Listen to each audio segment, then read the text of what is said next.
Well, first, though, times were tough enough for dairy producers before Hurricane Katrina, before barns were destroyed, fences down, and thousands of gallons of milk poured down the drain. With long-term losses figured at nearly $140,000 per farm, Brian Utley reports the state's dairy industry is clinging to survival. I don't know that we have ever missed a milking. This interview with David McGee was videotaped shortly after Hurricane Katrina, during a time when dairy farmers, in all honesty, were at a loss as to what to do. Without electricity, passable roads, and in many cases without generators, almost all aspects of normal dairy production ceased. This included the routine milking and feeding of cows, as well as the delivery of milk stored in their tanks. The result? Cattle with altered production cycles and disgusted farmers watching their milk go down the drain. It shows up immediately when you miss a milking, just one milking. But like you said, the long-term effects, some of the things we're not even going to be aware of for the next several months.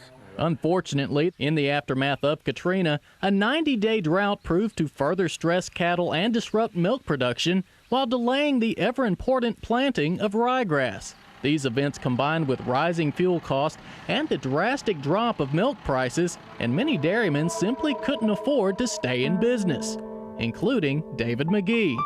McGee isn't alone in his misfortune, though. Stories similar to his can be found throughout the dairies in southwest Mississippi and eastern Louisiana. In 1990, there was a little over 100, I think 103 or 105 dairies, and that was 16 years ago. Now, Walthall County has 30 dairies. Matt Connerly is familiar with the plight of the dairy farmer, as he's experienced firsthand the fallout from Hurricane Katrina.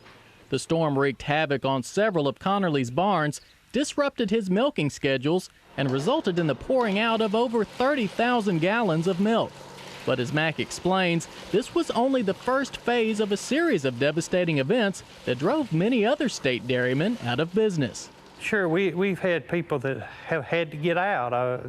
Their pockets just aren't deep enough to repair and maintain what we had prior to the storm. Not only did the hurricane really tear us up, but after the hurricane, there was a drought here. For 90 days plus after the storm in our part of the state, we didn't get a drop of rain, which had a lot of hot and dry weather that further stressed those cattle. And more importantly, our producers were not able to plant ryegrass in a timely fashion. So certainly a lot of lost production from that lack of forage because of the drought. From a financial standpoint, being able to make these dairy farms cash flow, our dairy producers are certainly finding themselves in one of the most critical conditions they've been in quite a while. $12.72 per 100 is what we were paid last month. And about $1 a gallon is what we get out of it. So the consumer can do the math. If it's $3 and something in the store, the dairy farmer is only getting $1.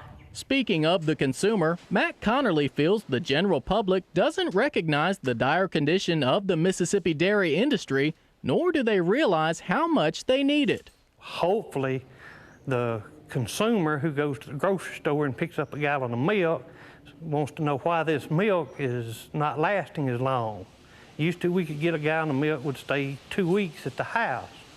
Now it won't last that long in the refrigerator. Why? The answer is actually pretty easy to understand. With the Mississippi dairy industry in decline, milk has to be trucked in from West Texas or eastern New Mexico, making the shelf life that much shorter. I think if the consumer was informed, they would understand that we do need a viable dairy industry in the Southeast and drink more milk. From Tylertown, I'm Brian Utley reporting.